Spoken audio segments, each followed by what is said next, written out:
Hi, welcome to the F1 Time Portal, an F1 history podcast by a couple of friends that love F1. I'm your host, Rosa. And I'm your host, Luigi.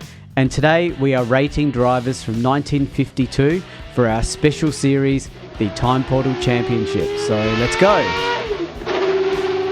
Hi everyone. Yes, so today we're doing 1952. As you may know, this is our new Time Portal Championship, or the TP Championship, and what we're doing in this series is giving points to our top three drivers for every race of every season and ending up possibly with a new champion for each season. And we're going to have a bit of fun. So it's about no rules. There are no rules to giving points on this championship. You can just give it because someone's really good looking. Not that that's happened yet. And also today we've also decided that we'll have a special guest helping us with these series. So today we have Andrew here. Hi, Andrew. Hi, Rosa. Hi, Luigi. Andrew is a friend of mine that we found that we were both Formula One nerds. I think I'm a bit more of a nerd than you, though, yourself, Andrew. Rosa. Yeah. Well, I did give Andrew a bit of a quiz of Formula One racetracks. I gave you, how many did I give you? It was like 75 I think racetracks. It was about 40 racetracks. Was it? Yeah. Oh, come on. The story's got to get bigger than that. But anyway, okay, maybe it was 40. And the rule was that they each had to have been driven at least twice as a Formula One Grand Prix. And I thought I had some pretty tricky ones in there, but you got every single one of them right. I was watching you doing it, like I'd given it to you, and you just didn't even pause. You did not even pause. So I think that's a category. byproduct of spending many times playing Formula One racing games on the computer or Xbox. And what was your best track in those games? I think Barcelona's always a fairly good track in those games. It's always a fairly standard track. The Red Bull Ring, yeah, those sort of tracks are generally standard tracks. The street circuits are always a little bit harder in racing games, especially when you've got it on full damage. Didn't last too long in some of those, but yeah, all good fun. And you know, probably to be brutally honest, one of the reasons I probably took to Formula One, you know, nearly 40 years ago was just the fascination with where they raced around the world and just the circuit configurations, and you know, I think going along with the competitive nature and of the sport, that was one of the big drawing points for me. Well, that's cool. bit of a different way of getting into Formula One. So yeah, we've had Drive to Survive entrance. Yes. We've had Adelaide Grand Prix entrance. So the Adelaide Grand Prix wasn't a big factor because Andrew's in Adelaide as well. Look, it was the Adelaide I guess Grand that Prix was factor? the starting point. I didn't actually go to the first Adelaide Grand Prix, but watched it on TV and then picked up, you know, the next year, you know, over in Australia, watching Grand Prix at 10:30 at night without really any information about what had actually happened during the Grand Prix weekend at these sort of iconic locations around the world, be it Monaco or Spa or the Nürburgring, Hockenheim. And yeah, I think during that first 1986 season, yeah, I became fascinated with the sport then, and then obviously started going to some races, and yeah, it really hasn't ended since then. So who's your all-time favourite driver, and who's your favourite driver on the 2024 grid, Andrew? Well, there's really only one all-time favourite, I think. That's the great Ayrton Senna. Sorry, Luigi, but... and I was just telling Luigi earlier that, you know, in 1986 when I first started following F1, I was probably a Prost fan, and, you know, he obviously took it to the Williams drivers that year and won the championship in that dramatic finale when Mansell's tyre blew. But I think since then, you know, Senna's... to me, Senna's class and his passion and his speed just shone out. So, yeah, he was probably my all-time favourite. Yeah. And, you know, being a teenager then, you know, probably a bit of a hero at the time. So, These days, I wouldn't necessarily say I've got a favourite driver. I probably, given that I'm in my 50s now, I'm probably more inclined to appreciate the drivers for their skill and how good they are. So, obviously Max Verstappen is probably the complete package, and I'm really keen to see who the next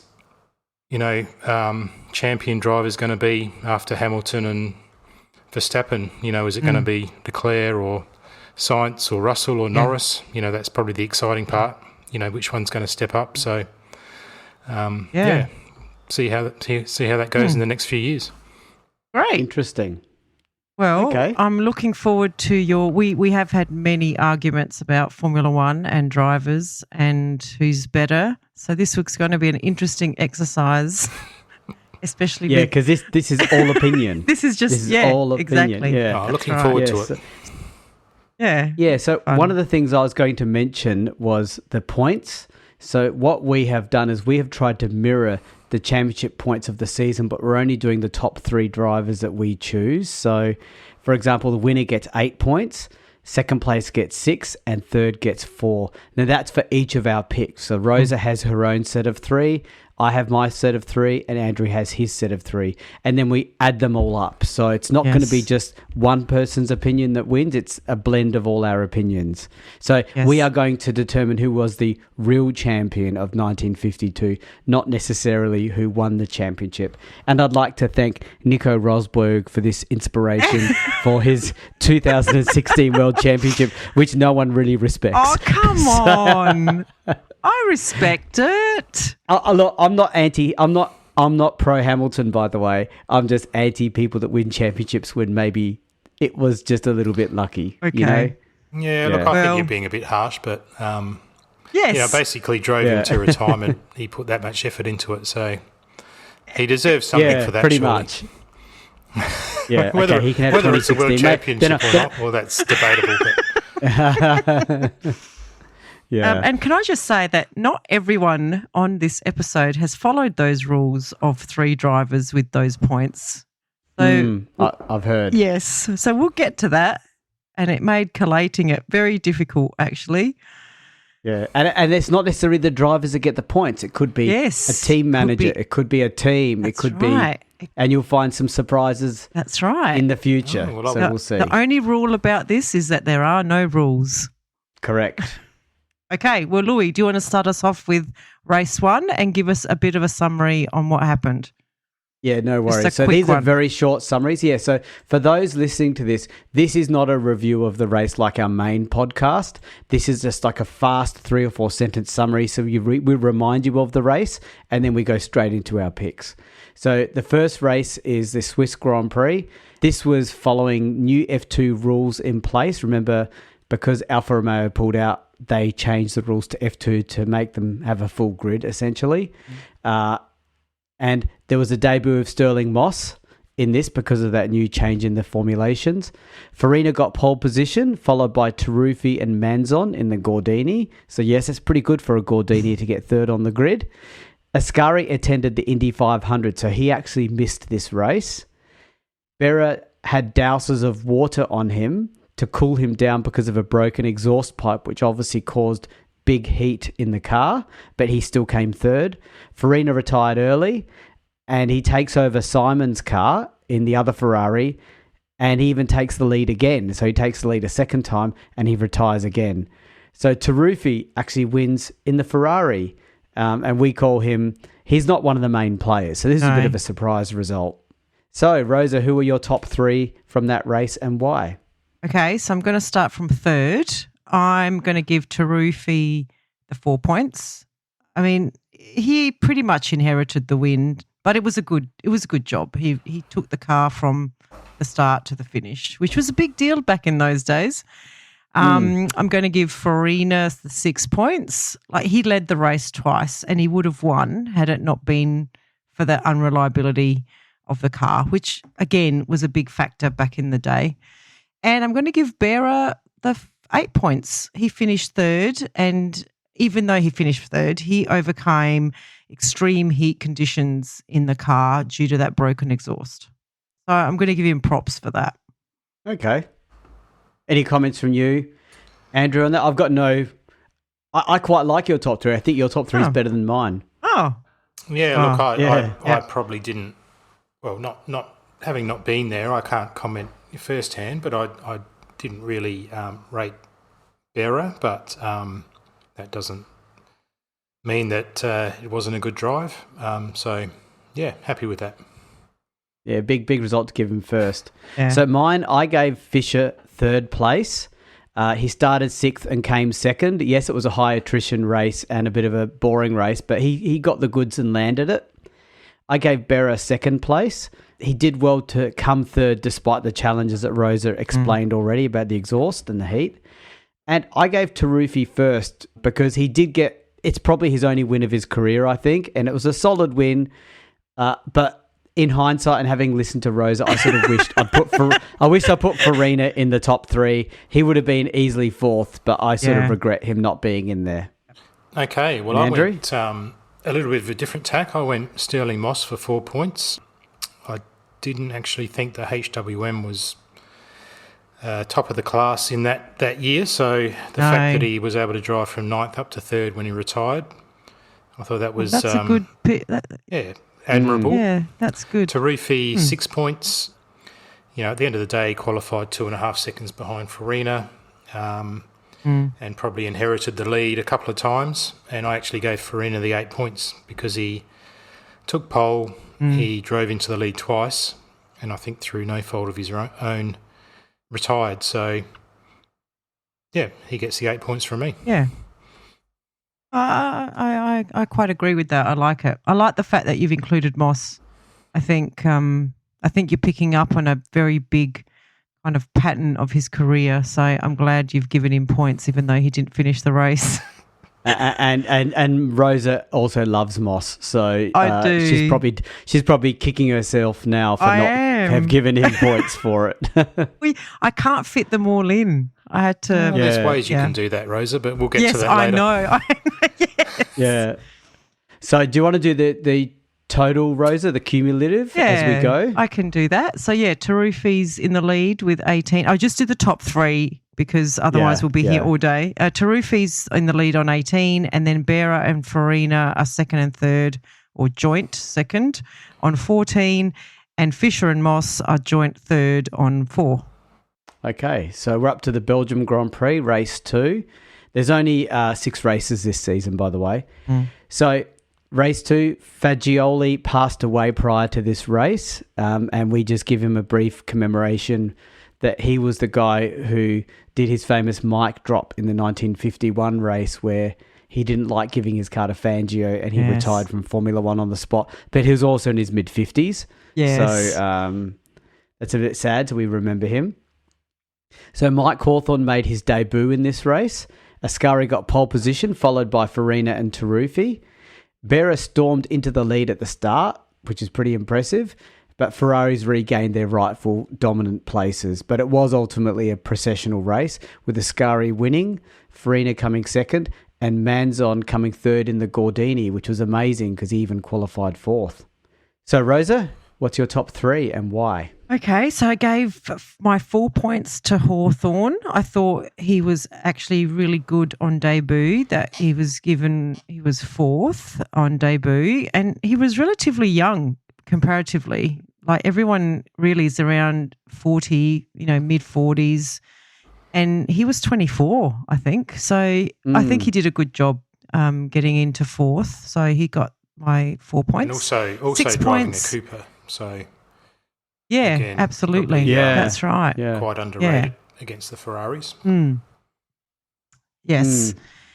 I gave second spot to Farina. So I gave Farina 6 points, basically because at this point he is 46 years old. I think even Ascari was only in his late 30s at this point, or even mid-30s. So I gave Farina 6 points because he came second, and he's really, really old. And I gave Ascari my 8 points. I think it was also wet in this race, and it was just a really good win in the wet from him. I've got no comments. I mean, we can just interject with comments as we go. I think so. So my top 3, my third place, I had Berra. for 4 points, basically for storming into the lead. I thought that was a great start by him. Manzon in the Gordini, he finished third. So this is an era of Ferrari domination, and Gordini finished third. Amazing result for what is sort of an underpowered car, essentially. And Ascari for a solid dominant win. I mean, you can't give it to anyone else, in my opinion. Yeah. And I see everyone has sort of done that, perhaps. Just interjecting on Berra. So he stormed into the lead, but then spun at La Source on lap 2. So obviously the excitement got too much for him. I was going to say exactly the same thing, Andrew. I was going to say you've given him points for storming into the lead for 2 laps. I know. I think you've got a love thing with Moss. I've got a love thing with Berra. But anyway, that's fine. It's an opinion-based survey, isn't it? So yes. I hate to say it, but I actually chose exactly the same as Rosa. So 4 points to Hawthorn, 6 to Farina, and 8 to Ascari. Wow. And look, just for everyone, we did all of these blind. So this is like the first time, like, for example, that Andrew's seeing. And Rosa and I have never agreed on anything, I don't think, in our lives. So. Yes, I think Andrew makes a point of that. Yeah. Okay, so we have now Ascari storming into the lead on 24, Farina on 12 in second place, and Hawthorn. Oh, no, sorry. That's not right. Sorry, that was for the race. These are the cumulative. Yeah. All right, so we have Farina in the lead on 26, Ascari close behind on 24, and Luigi's favourite, Berra, third on 18. And he's a French driver, which is interesting because my teenager favourite driver was French, yes. Which is exactly what an Italian heritage person would do. Not. Okay, race 3. Yeah. So at France, so this was actually a processional Ferrari race. Berra, who had won the non-championship race the week before, actually was excited because this was his chance to win when it really counted as a championship race, but that didn't quite turn out. Ascari got pole position, followed by Farina and Taruffi, and then Berra in 4th. At the end of the race, the top 6 were all split by 1 lap each, which is very unusual. And we jokingly said in the main podcast that could have been them battling all together, which we joked about. That is probably not the case. So Ascari wins the race ahead of Farina, Taruffi and Manzon. So pretty boring race, to be honest. So Rosa? Yeah, well, I'm going to continue the boring. I actually found this really hard to rank. So I've just gone exactly in the way that they finished. And it's, Taruffi 4 points, Farina 6 points, and Ascari 8 points. I mean, I just couldn't find anything else of interest it was such a dominant performance by Ferrari. I couldn't, So I'm just carrying on I guess one of the things might be the Ferrari reliability. That was interesting to see. All cars being able to finish without any issues. So they get my points. So for me, I had 3rd place Collins. He actually came 6th in an average car. So while he was 5 laps behind, it was still pretty impressive. I'm trying to see give me a second, what car was Collins in at that stage? In 1952, Collins was in I'm not seeing him on my list. I think it was a HWM. Oh, that's he may have not got points. HWM. Okay. Interesting. Okay. So I gave him 3rd because my view is, so I see what you've done at Rosa, giving the top 3 to the podium. Yeah. But I sort of try to think of who outperformed what you would have expected. Yes. Yeah. That's my sort of perspective. So Manzon, I put him in 2nd place because he came 4th in a Gordini. And Ascari, just dominant win. You've got to give it to him. Okay. Yep. Fair enough. So I went with, is it Trintignant? The French driver. So I'm not sure whether he was driving a Simca there or a Gordini, but only qualified 6.8 seconds off the Ferraris. But, anyone could have got those 4 points out of those drivers. Farina 6 points and Ascari dominant, winning by a lap. And doing the clean sweep of pole, race win and fastest lap. So 8 points for him. Yeah. Yep. I do appreciate you guys picking out Collins and Trintignant. That's good. Yeah. Yep. And Trintignant was in the Gordini. Okay. Yep. Yeah. Okay, so we've got Ascari sort of stretching his lead now on 48 points, Farina second on 38 points, and Tarufi third on 22 points. And I think interesting. Ascari had only raced twice as well because he did Indianapolis that year, so the others had raced three times. Yeah, he missed the first one. Yeah, yep. Yeah, he's doing a pretty dominant job here. Yeah. So now we're up to the fourth race, the British Grand Prix. So we had Ferrari front row. Farina got pole position. Ascari got second, but they actually set equal times. But, the way it is, whoever does it first gets pole. From the second row, there were 12 British drivers consecutively, which is I thought that was a funny thing to sort of flag.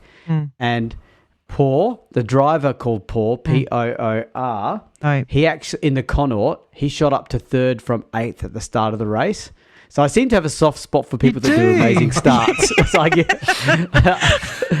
give them a little bit of airtime. And then they just fizzle out. Yeah.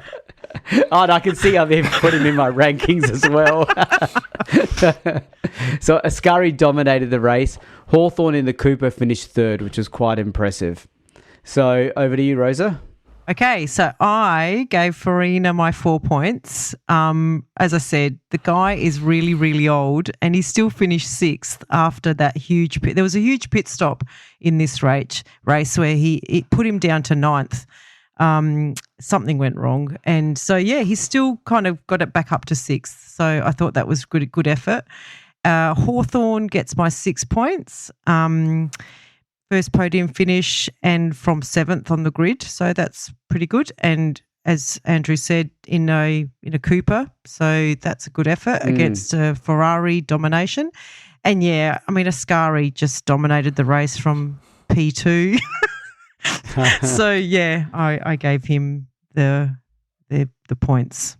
And so I must really respect drivers that do good starts because I put Poor in third place for his strong start. I don't even know where he finished in the race, but I think I was impressed by. I guess I like it when drivers just shake it up and go for it, So second place, I actually put Ascari, and the reason being his dominant win. So why didn't I give him the win? Because I thought Hawthorn exceeded expectations significantly by getting on the podium in that car. So qualifying seventh, coming third, spectacular. Cooper don't do much for a long time. So for him to get third was pretty special to me. Yeah, great choice, Luigi. I've got the same three drivers, a slightly different order. So I also went for Poor in with the 4 points. So he actually finished fourth in the race, only 2 laps behind Ascari. So that's a pretty good result. And I gave 6 points to Hawthorn and 8 points to Ascari. Again, he didn't do the triple this time because he missed out on pole, but he obviously got the race win in the fastest lap, so another dominant display. And that stretches his lead out as well. So he's now still in first position on 70 points. Farina is in second place on 42 points, and Hawthorn's grabbed third on 28 points in the TP Championship. Cool. The interesting thing is we haven't had any real arguments yet, so there's nothing wrong with that. We don't have to be arguing to make it interesting. If we're aligned, we did not agree with Berra, with you. Yeah, okay, 2 laps. True. I think it's also, just in my reading of the championship, it was a fairly straightforward season. So I expect later seasons there'll be a lot more toing and froing between us. Yeah, it'll come. So we're up to race 5, second to last race of the season. It's the German Grand Prix. So the short summary of this one is that Ascari got pole position, followed by Farina and Trintignant, and Manzon actually qualified 4th in the Gordini. So the only excitement was Ascari. So the race was a bit bland, except Ascari dove into the pits on the last lap for fuel. He was leading the race. So Farina took the lead by 9 seconds. Now, as a reminder, this track is each lap is about 10 minutes. So we're not talking like a very short lap here. So Ascari, once he came out of the pits, he pulled out all stops to make sure he would win. And in that last lap, i.e. the 10-minute sprint to the finish, you could say, he actually caught and passed his teammate and won the race by 14 seconds. So pretty exciting finish to what was a bit of a lackluster race. So over to you, Rosa. Well, I'm just reading. I did these quite some time ago. Okay. Well, I've given Manzon my 4 points, and I think it was because back in those times, if a car had any mechanical issues, we have sort of seen a lot of accidents and deaths, and I gave him my 4 points for surviving a wheel flying off his car. So that's the consolation prize? Is that your 4 points? It was, yeah, that's right. Yeah, exactly, Andrew. I figured if he didn't win the race and he didn't die, he at least gets my 4 points. I think that's what I thought. I gave Ascari my 6 points, I think, because I think similar to what you said, Luigi, it's sort of by race 5, he's won everything. It's expected. The Ferraris are very strong, and he just was expected to win, even though he did it on the last lap. As you said, he won by 14 seconds. This race actually also clinched him the world title, and it equaled Fangio's win record. So he got 6 points from me. And I gave my 8 points to Farina. Like, he's really, really old. And he did open up a 9-second lead on Ascari in that lap. So I think that's worth 8 points in my books. I'm going to challenge that. You can't just put him number one because he's old. He got overhauled by Ascari. I know. Ascari went into the pit. He didn't make a spin and recover. He had to go into the pit. If it was the deal with an issue. Geriatric World Championship, then maybe. But yeah. Yeah. What about you, Andrew? Do you agree? I think it's the other way around, 1 and 2. If Ascari, I went 8 for Ascari and 6 for Farina, and if Ascari was 14 seconds behind, then he won by 14 seconds, then he's made up 28 seconds in a lap, which is pretty impressive, but also on the flip side, not great for Farina. But anyway, maybe the fact that he was so old, he was Rosa, you can't losing concentration or stamina. Probably, but that's what I mean. Like, is it really good effort? Or, I mean, the guy was killing every race in that Ferrari. Like, when you say, Luigi, that you gave someone points for exceeding expectations in a not so strong car, I'm just using that same logic, but in reverse. Yeah, but you know what I think it is? It's the fact that you keep saying he's old. You can't keep using it as a reason every time you pick Farina. You've got to have something else. It's very impressive. Come on. Like, that's only like last year for you, isn't it, Luigi? Yeah. Or, I don't know, maybe a bit longer. Like, can you, I don't know, who's got that much concentration and stamina at the age of 47 or 46? It's pretty good. Okay. Well, you've locked it in. So I'm not changing it, but I'll take your comments on board. Yeah. Okay. You're going to start saying he's not young. So my third place is Kling, who wasn't even in the Formula car. It wasn't even in the Formula One race. The only reason he's there is because you have to remember this is a Formula 2. These are Formula 2 cars entering Formula One, essentially. And in the sports car race that was held prior, the time that Kling set was actually enough to be third on the grid, on the F1 grid. Wow. So I thought that just showed those sports cars were pretty damn fast. And that was a Mercedes sports car. So I think he may have planted a few seeds of, Formula One, our cars are not far off Formula One pace here. So that's why he gets third for not even being in the F1 race. Second was Farina.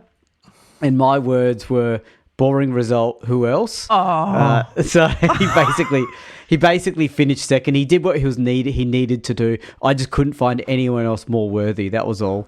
And Ascari, for the heroics he did on the last lap, he was really determined to win. He'd already won the championship, but he still hauled Farina in to take the win. So good on him. Yeah, so I also went Ascari. He did the triple again. So pole, race win and fastest lap, and obviously came from a long way behind to take the win. Farina, as a consolation prize, gets the 6 points.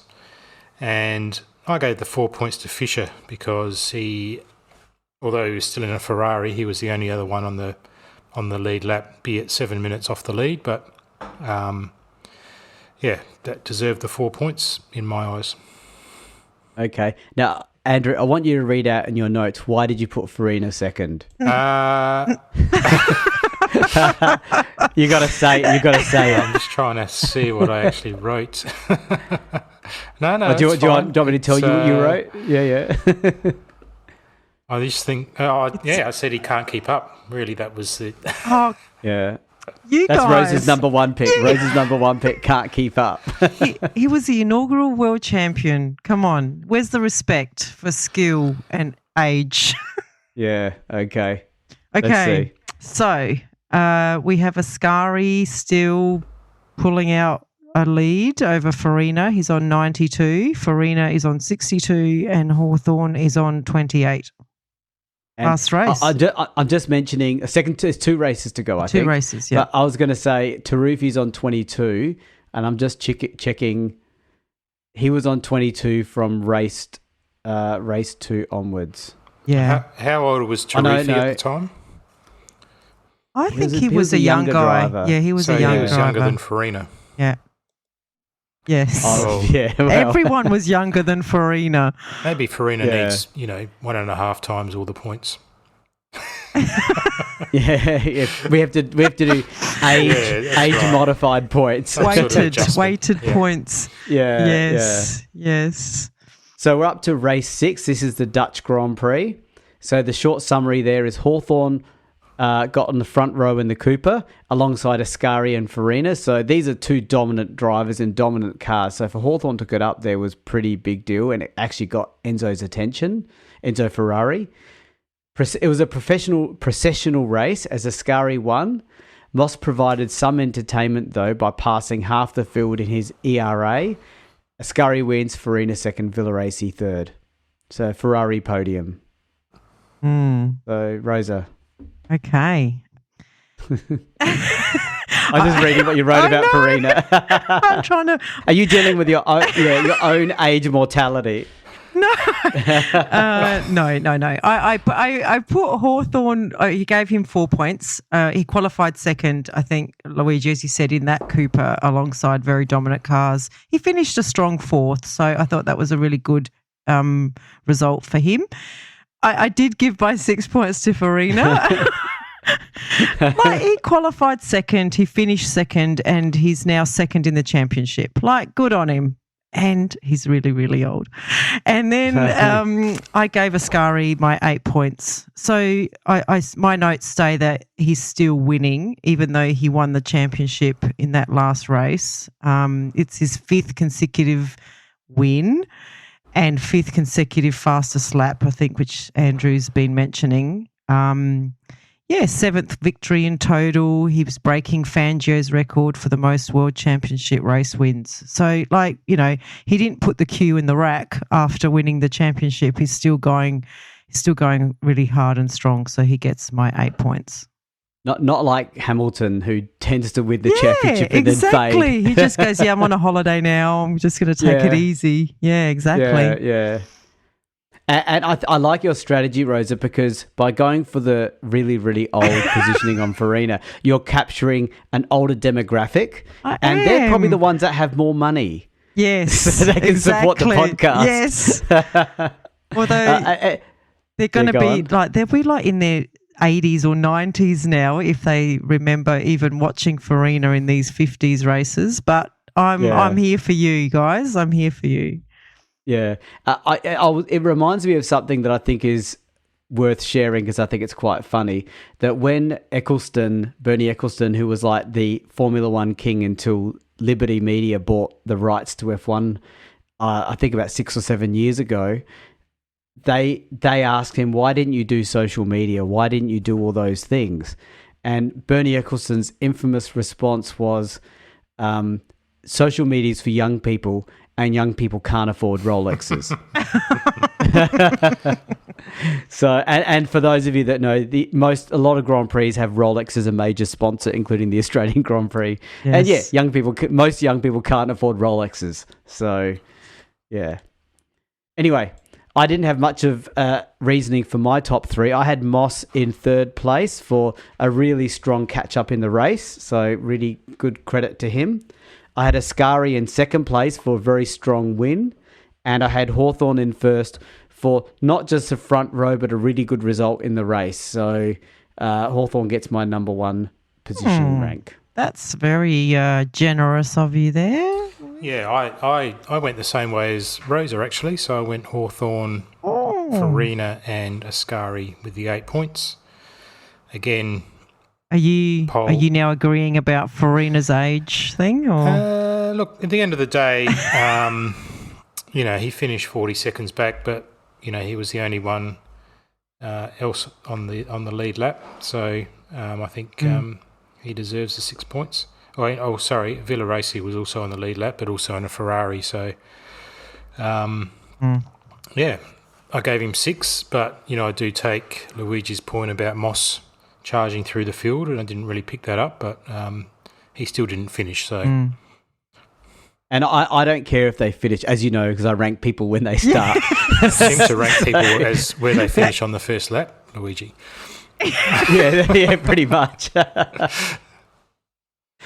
That's a good one. Okay. So how's our championship looking? Leaderboard has Ascari way ahead on 114 points, Farina second on 74 points, and Hawthorn third on 44 points. And Tarufi's still stuck on that 22. We've gone cold on Tarufi.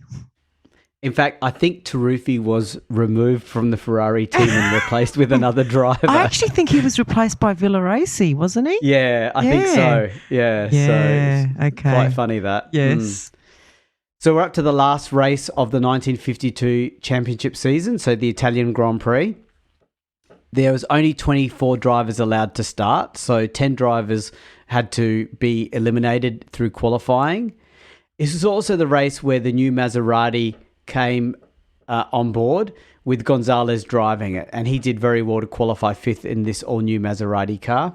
Ascari got pole position, followed by Villaraci, Farina and Trintignant in the Gordini. At the race start, Gonzalez charges into the lead, and I'm looking at my ranking. So Gonzalez wins the race in my mind. As the field stops, Ascari took the lead, and that was that. He pretty much dominated the race. Gonzalez still did well to finish second in that new Maserati, Villaraci third, and Farina fourth. So, Rosa, your rankings. Why do I always have to go first? Okay, any guesses for who I gave my 4 points to? I gave it to Farina. Because he finished fourth. Yeah, and because he's really, really old. Yeah. Look, I just... he was in the best car. We'll he finished fourth and you put him third. That's very, very, very generous. Where's the outperform bit? Well, because at his age, he would need like an afternoon nap. Like, yeah. So basically we've got Luigi's got the first lap championship and Rosa's got the aged care championship. Yeah. Andrew's the only one that's balanced. Andrew's the only one with stamina and staying power. Yeah. Okay, well, I gave Gonzalez my 6 points. Strong start. And I reckon he would have won had he not had he had a really slow pit stop in this race as well. So I gave him 6 points. And Ascari just got my 8 points just for still winning in this race. Okay, and I had in third place Farina, and I've just noted down consistently coming second. So that's good for him. Ascari second. So I've not given Ascari too many wins lately, but he gets second place, and that's his 6th win in a row. So pretty impressive. And I had to say Gonzalez as first because he did a great race and effort in a new car, and he did come second. So these cars retired all the time, and he managed to bring that car home and potentially could have won, like you said, Rosa, if he didn't have that slow pit stop. I went for Villaraci in third with the 4 points. He actually finished third in the race ahead of Farina in the same, assuming the same car, Ferrari anyway. Gonzalez, or actually Ascari with 6 points, even though he took the triple. I felt like Gonzalez, new kid on the block, and certainly took it up to Ascari as much as anyone else has. So I gave him the 8 points. Isn't it funny how when someone wins a lot, we sort of downplay their... Well, that's just Australian nature, the tall poppy syndrome. It is, isn't it? Yeah. We like the underdog, don't we? We like the up-and-coming, the young guns. But, yeah, you both gave Ascari second spot in this race. Yeah, despite winning 6 races in a row. You'd think we'd... Yeah. I don't think it matters though, because he has taken out the Time Portal Championship by quite some margin on 134 points. Farina has come in second on 82 points and Hawthorn third on 44 points. And then Tarufi and Gonzalez are in equal fourth on 22 points. I think that's as far as I'll go, because do you want me to tell you what happened in the actual World Championship? Yeah, it'd be good to compare. Just did one match one, did two match two, did three match three. You know what I mean? Our one matched one. So Ascari won the actual World Championship this year. Farina actually came second. So that's what we did. We put Hawthorn up to third, and the real championship had Tarufi in third, and Hawthorn was actually fifth. So we rated Hawthorn a little bit stronger. Well, I think given he was in a like a lot weaker car, I think. It shows that our rankings were more realistic because Enzo Ferrari was watching this guy. And we picked up on it too. Yeah. So if we were Enzo Ferrari back in the day, we would have picked up Hawthorn too. Yeah. So we're on the money. Okay. I'm happy with that. Okay. So I think that's the end of that's a wrap for the 1952 season, and we're thrilled, Andrew, to have you again as a guest for 1954. Right. So we look forward to having you in future episodes for the TP fun. Championship. Yeah. Cool. Thank you very much, everyone. Okay. Thanks. Bye. Yeah, bye. Bye. We have a Patreon. Yay, we're a professional podcast now. So it means a lot to us if you are able to support the F1 Time Portal podcast. For a small monthly fee, you not only get ad-free podcast content, you will also receive special episodes that are exclusively uploaded for our Patreon financial supporters. We promise at least 2 additional exclusive episodes each month, aligned to the decade we are up to in the show. And you will also be able to make suggestions about any special episodes you may want us to research and present. We can't promise that we can do all of them, but we will consider them. So, if that sounds like an entertainment bargain to you, go and sign up at patreon.com/F1 Time Portal today. If you're enjoying our podcast, please tell your friends and non-F1 friends alike. Yeah, and don't forget to rate us 5 stars or whatever highest is available on the podcast platform that you use. We have a range of social media handles for you to connect with fellow listeners, so look up F1 Time Portal on all the usual platforms. Or visit us at www.f1timeportal.com or email us at f1timeportal@gmail.com. We would like to give credit to our primary reference materials, a series of books called Grand Prix by Mike Lang. We also use many other written and digital references, which are in our show notes. Thank you for your support. Thank you.